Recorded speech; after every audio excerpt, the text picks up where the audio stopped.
We have a very special guest who is coming to us via Zoom. Presumably, Professor Quentin Skinner will not need an awful lot of introduction to many of you, but just to say he's the Emeritus Professor of Humanities at Queen Mary University of London, broad interests in modern intellectual history, and published on a number of philosophical themes, including the nature of interpretation and historical explanation, and several issues in contemporary political theory, including the concept of political liberty and the character of the state. And today he's going to present and discuss the response to Price's views on civil liberty. Croeso mawr I chi, Quentin. A very warm welcome to you. Thank you very much, and very nice to be here. I'm sorry it's only virtual, but that's how the world has gone. Well, Richard Price published his observations on the nature of civil liberty in February 1776, and in this text, as Jifta has just emphasized in his fascinating comments on Price's constitutionalism, the view that Price takes there of civil liberty is that it is a condition of independence and self-government. Now, that was a familiar analysis, and as Price himself says, he's saying little that John Locke had not already said. But Price, of course, uses this analysis to defend the cause of the American Revolution. And that gave rise to an extraordinarily widespread critical response to his argument, which at the same time proved to be a turning point in thinking about the concept of civil liberty. And it's on that pivotal moment that I want to concentrate. The critical reaction may, I think, be said to have begun with a series of letters, 8 letters, published in the Gazetteer newspaper between March and April of 1776, as I say, Price having published in February. The author was John Lind, a lawyer of Lincoln's Inn, and Lind notes, and I quote, that Price treats civil liberty as a power of self-direction or self-government. Quite right. And he consequently takes it to be something positive. But the truth is, sir, you set out with a capital mistake in supposing liberty to be anything positive. When we say that someone is free, what we mean is clearly no more than this: that no other agent whatever has or means to exercise the power of constraining him to do or forbear from acting. So Lind says, what then is liberty? And answers clearly nothing more, no less, than absence of coercion. Now, a more considered argument, although along comparable lines, was published soon afterwards by another rather more eminent lawyer, Richard Hay, under the title Observations on the Nature of Civil Liberty. Hay complains that Lind is speaking stipulatively. All he's doing is opposing one definition to another. And Hay appeals to us, I mean, at one point, a rather fashionable appeal in analytical philosophy, to acknowledge, I'm quoting, that the right approach must be discover what idea is conveyed by the word in common conversation. So then he follows his own advice, and he says, imagine someone being asked, are you at liberty to walk to the Royal Exchange today? I quote, such a person would understand this question to be the same as if they had been asked, does anything hinder you from walking to the Royal Exchange today? So it appears, I'm still quoting, that the common idea of liberty is merely the absence of restraint. This is the obvious meaning of the term. Now, that view was thereafter endlessly repeated in the paper war of 1776.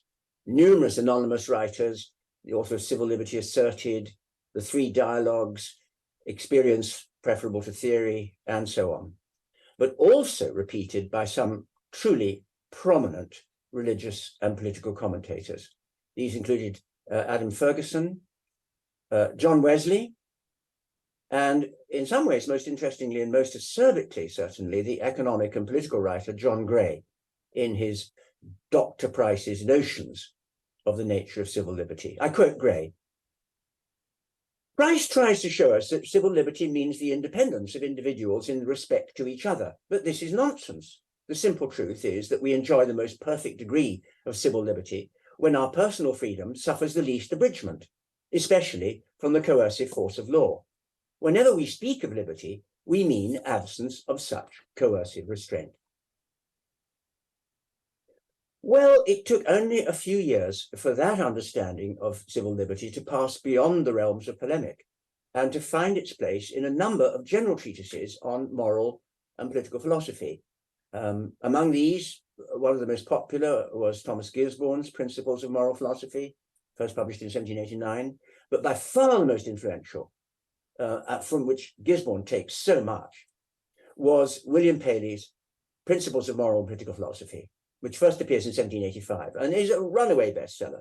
I mean, 15 editions before the time of Paley's death in 1805. Now, of course, Paley includes a chapter on civil liberty. And in his usual style, he begins by giving us a definition. I quote, "Civil liberty is not being restrained by any law, but what conduces in a greater degree to the public welfare. The degree of liberty we enjoy as member of civil associations consequently bears a reverse proportion to the number and the severity of the restrictions which restrain us from acting at will. Liberty is the absence of such restraint."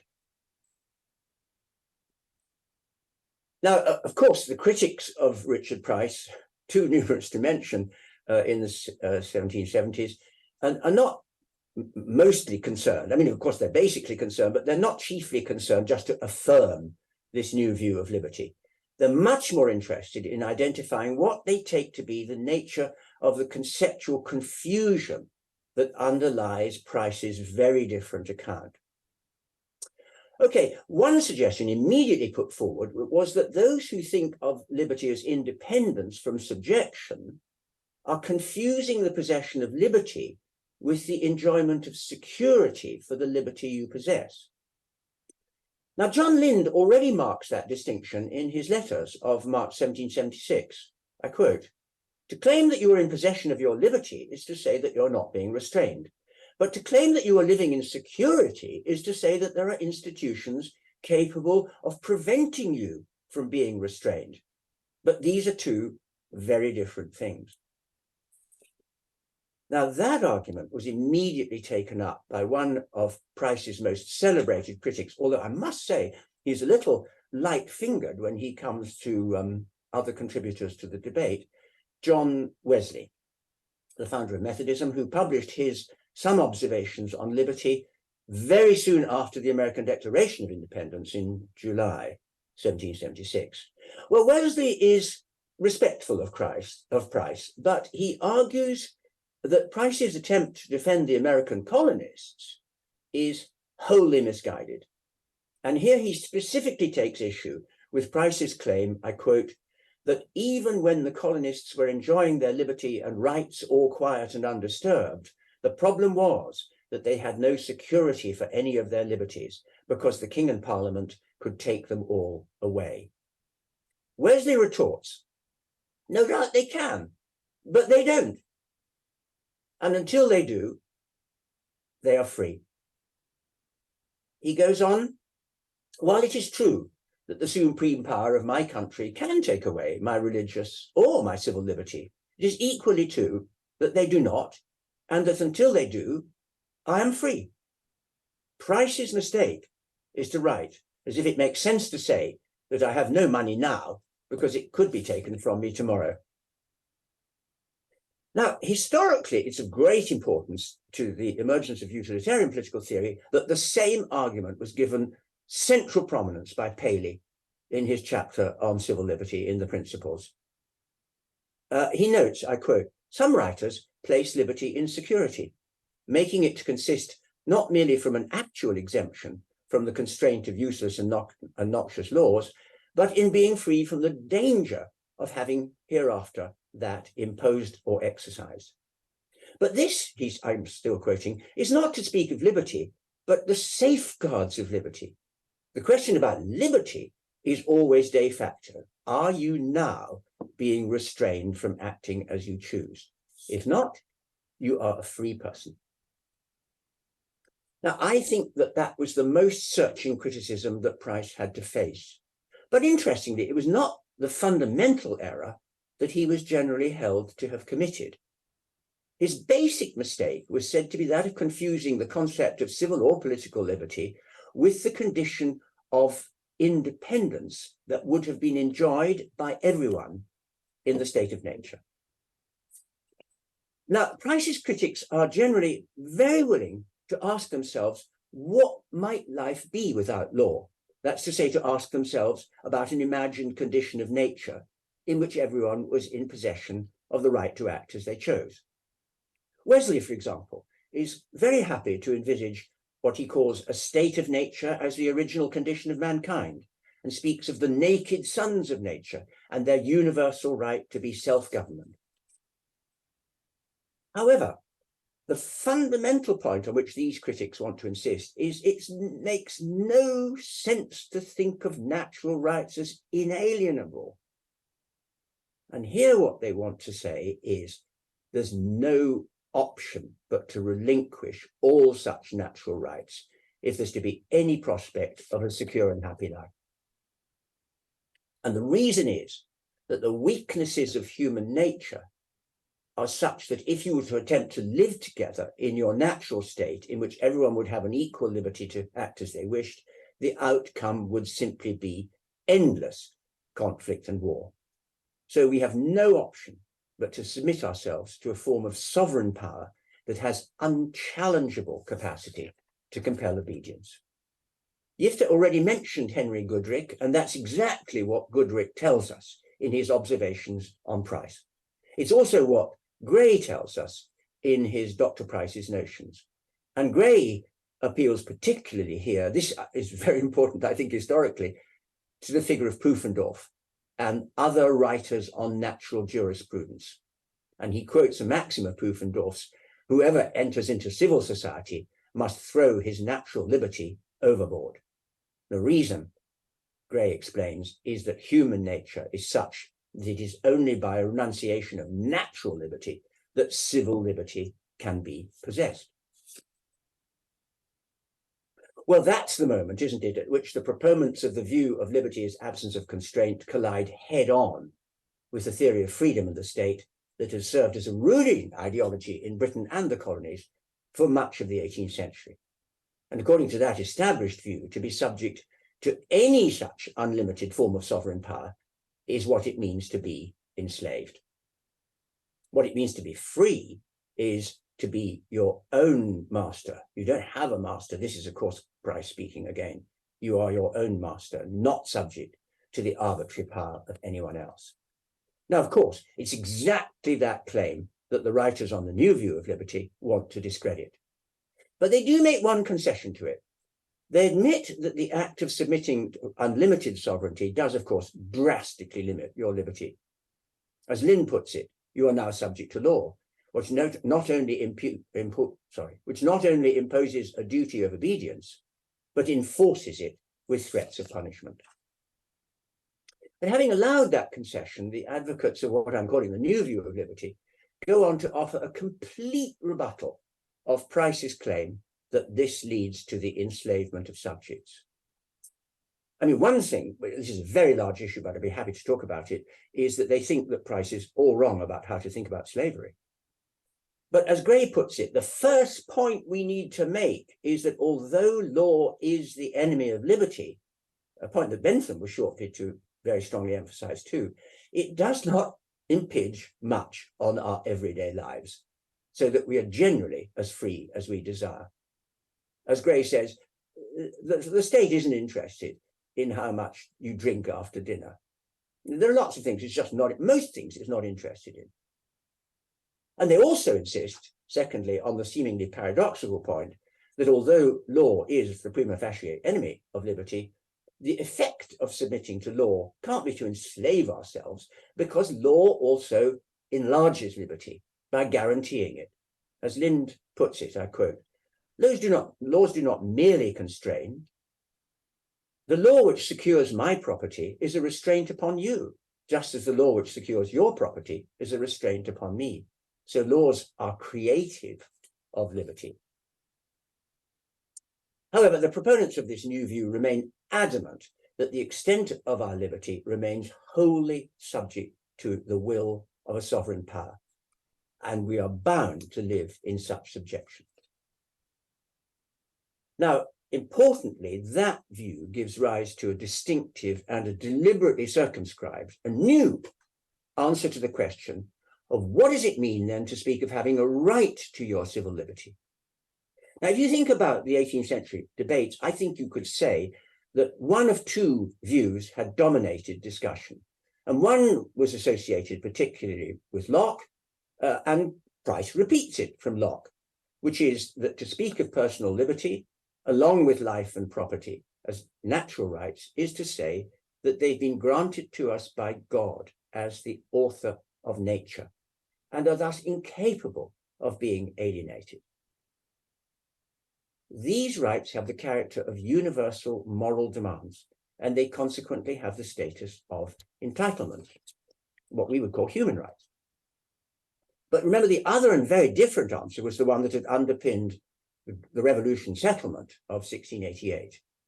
In that settlement, in the Bill of Rights, which of course is still statutory, the right to personal liberty together with life and property are there because it said they've been recognized over such a long period of time and are so evidently fundamental to the fulfillment of the basic purposes of society that they have to be placed beyond question. And as you know, in the Bill of Rights, a number of those were placed beyond the power of statute to change. I mean, that is the written constitution of Great Britain. Don't let them tell you there isn't one. Now, look, by contrast with both those accounts, the defendants of the new view of liberty want to say that our right to exercise personal liberty is simply enjoyed at the discretion of the sovereign power under which we live. I quote Lind again. How is it that a man acquires a right to do or forbear any act? By allowance of the law. So a right is a mere legal term. Where there is law, there is no right.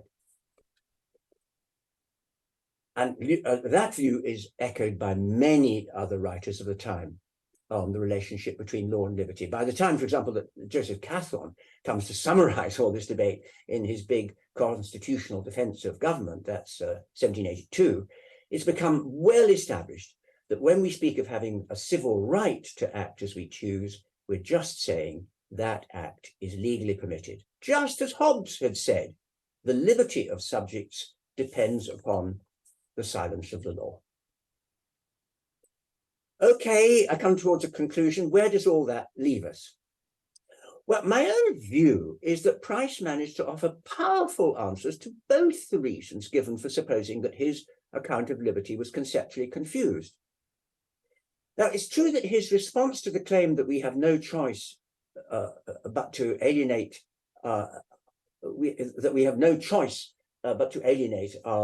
right to independence, his answer to that will, to many now, not seem compelling. But essentially, as you see, that's the moment when Price fully discloses the religious premises of his political thinking. I mean, he says, look, these rights are given to you by God. He is the author of nature. That's the sense in which they are rights of nature. They are not just inalienable, they are indispensable to the grounding of any legitimate state. And of course, that's the grounding that Price gives. Now, you may or may not think that that relieves him of the accusation of conceptual confusion. Where I think he can be relieved, absolutely, of that accusation is in relation to the other main claim that was made against him.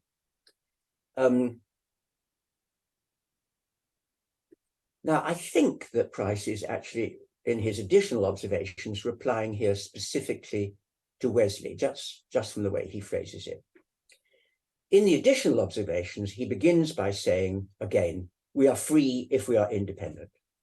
And he takes it to follow that, I quote, if we wish to determine whether someone is or is not free, we need only establish whether there is any will different from their own to which they are subject, and thus whether they are not or are capable of self-government. It is possible for individuals to act freely, in other words, if and only if they are free persons. If you are instead subject to the will of someone else, then whatever actions you perform will always be the outcome not merely of your own will, because they are also indulgences or permissions of a master who could withdraw them without problems at any point. So you never act solely according to your own will. Your actions are always permissions. That's Price's point, and he thinks that that answers the objection against him.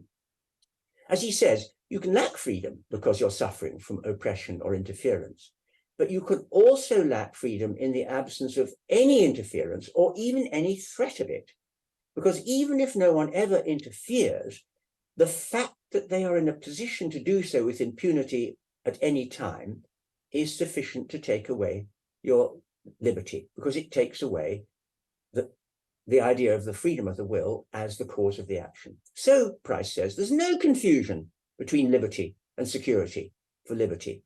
But his claim is that unless you're secure from interference, you cannot be said to possess your liberty.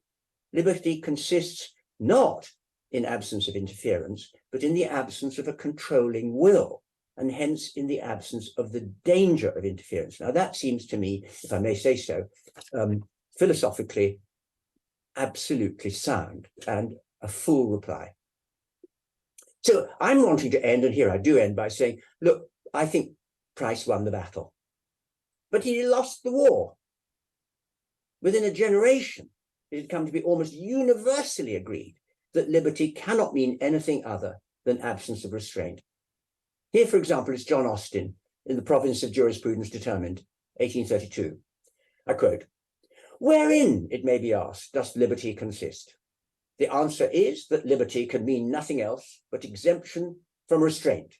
So there is no need for us to listen any longer," you can imagine whom he's now talking about, "to the ignorant and bawling fanatics who tried to stun us with their pother about liberty." Well, roughly speaking, I think you could say in Anglophone political theory, Austin has continued to win out over Price to this day. What I've tried to illustrate is the pivotal moment when there was the beginnings of that seismic shift. But just by way of ending, I can't resist asking myself, and indeed, if I may say so, asking you, do we think this change, this shift, was also an improvement?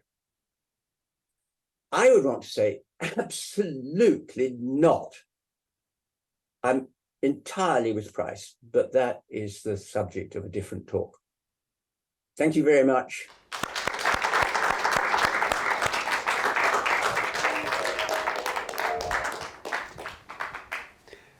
Thank you so much, Professor Skinner. That was a very enjoyable and insightful talk. Again, the same drill. If there are questions from the floor here, I can bring the microphone to you, or if you'd like to ask a question remotely, please pop a hand up or put a message in the chat.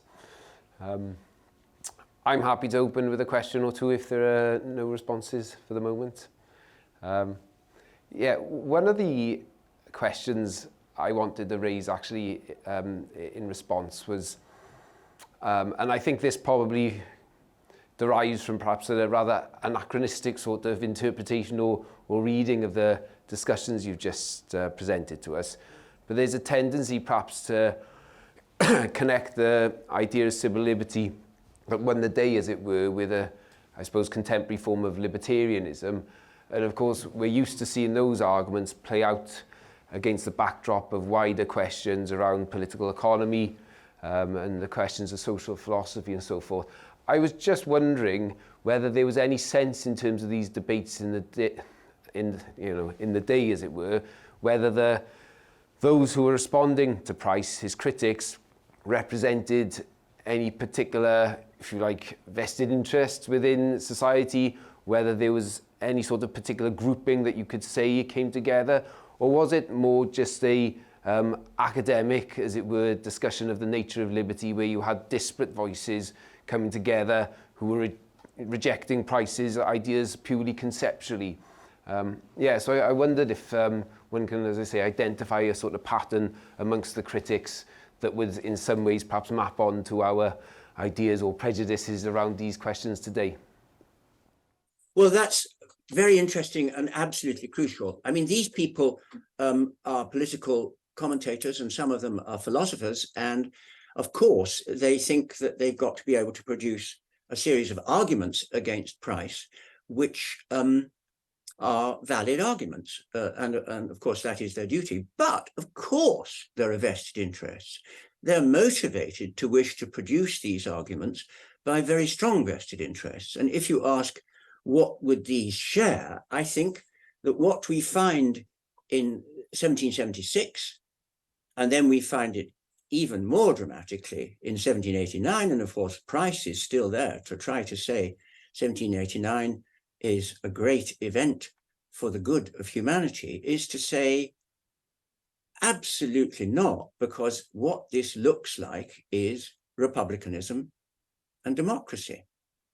And I would want to say that the collapse of the view of freedom which Price would want us to associate with Locke, the great Whig tradition that he thinks of himself as upholding, in which freedom is a condition of independence.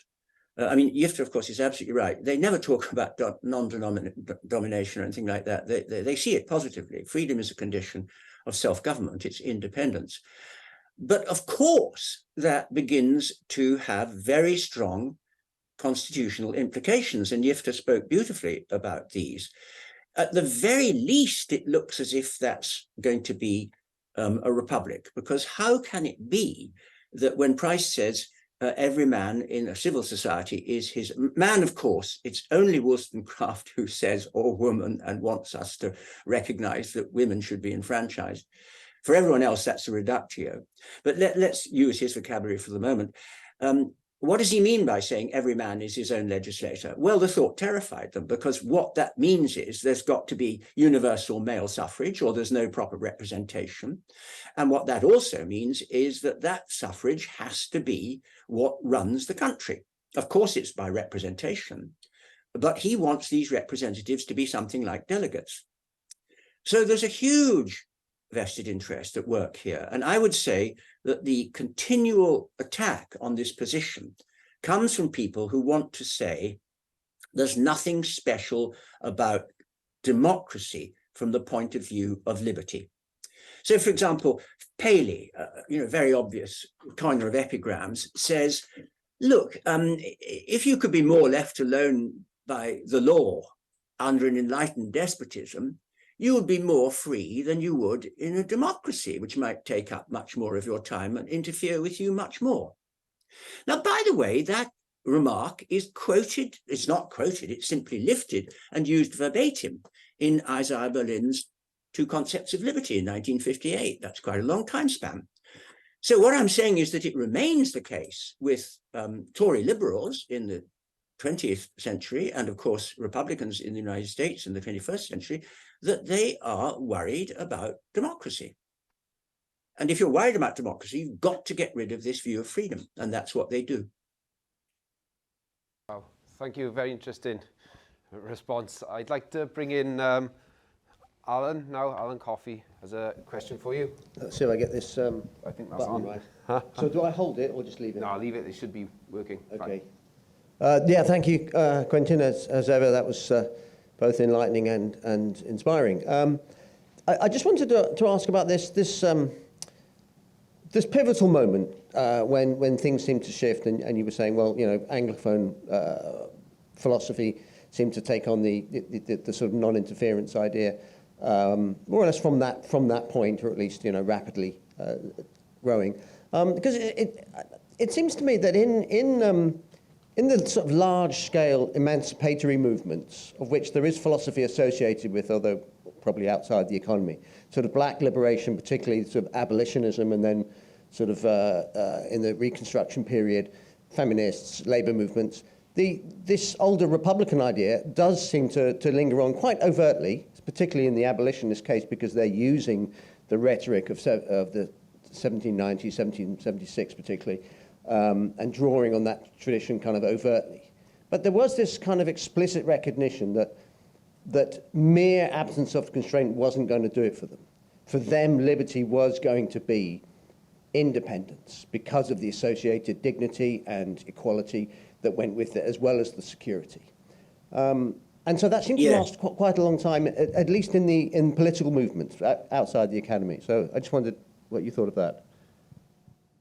Well, nice to hear you, Alan, and thank you very much. Of course, that's an absolutely crucial question, and I didn't carry the story forward.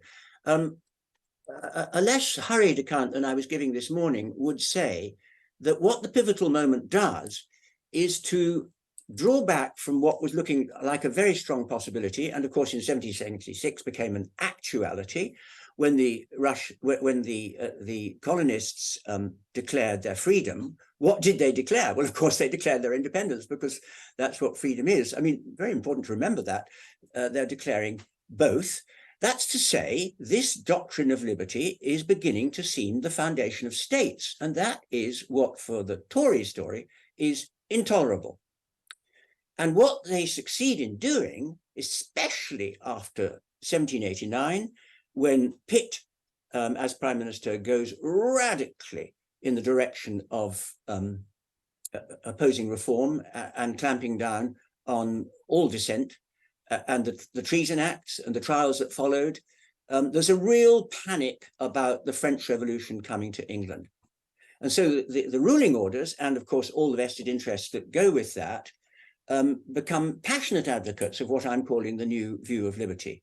But what happens, of course, is that this view is by no means quenched. I mean, it's the view that we all ought to hold, in my view. It is pushed, however, to the radical margins of debate.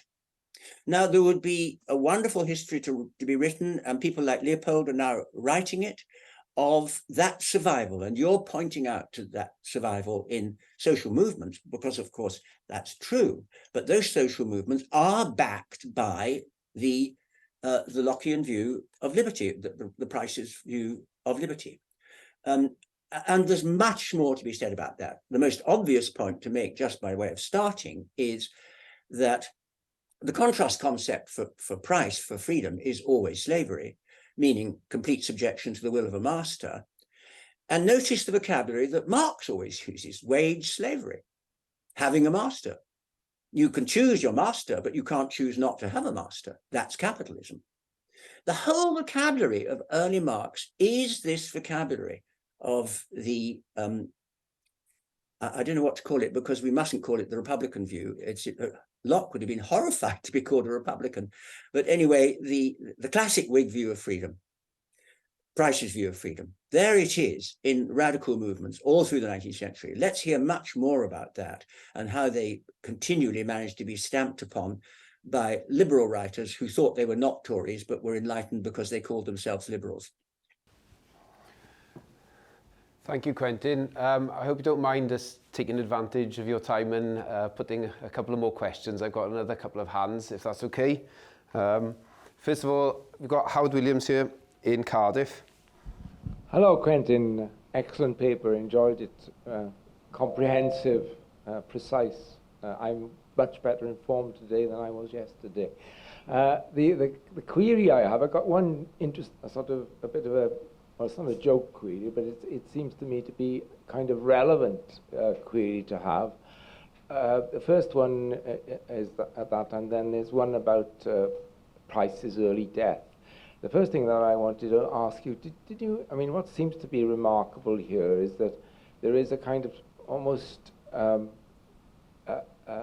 precise comparison, really, between Price's views on politics and the two revolutions or the two changes of the time with those of Kant. Yet, one can't discover any direct connection between the two thinkers at all. And indeed, in my researches in German libraries, references to Price are quite scant. You know, very little of his work was translated. So what that brought to mind, many years ago, I met a philosopher who was doing work on what was called scientific twinning. You know, that with major discoveries, it always happened that the discoveries were being made simultaneously in different countries by different people with no direct connection. I think Swan and Edison were one of the examples, but Marconi, maybe it was Marconi and Edison. You know, but if you think of the development of a vaccine for COVID, it seemed to kind of happen simultaneously in different countries, didn't it? That there were discoveries and movements ahead.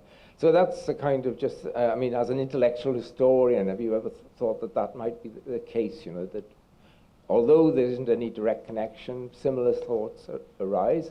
The second one was just prompted by the thought that Price died at the right time. I was thinking, I mean, since Kant was also pinned with the label of being a Jacobin and a Republican, I think it would have been a bit of a tragedy had Kant actually died at the time of the French Revolution, because his really interesting political thought comes in response to the events. And you know, there's a remarkable book about Kant and the French Revolution and its impact on its thought by Ryder Malix, which demonstrates how Kant's intellectual development and his views on politics are wrapped around these events, and he preserved his Republican standpoint and his support for the idea of independence. So thanks very much for the paper. I'd just like your responses on those. Thank you. Well, two thoughts there.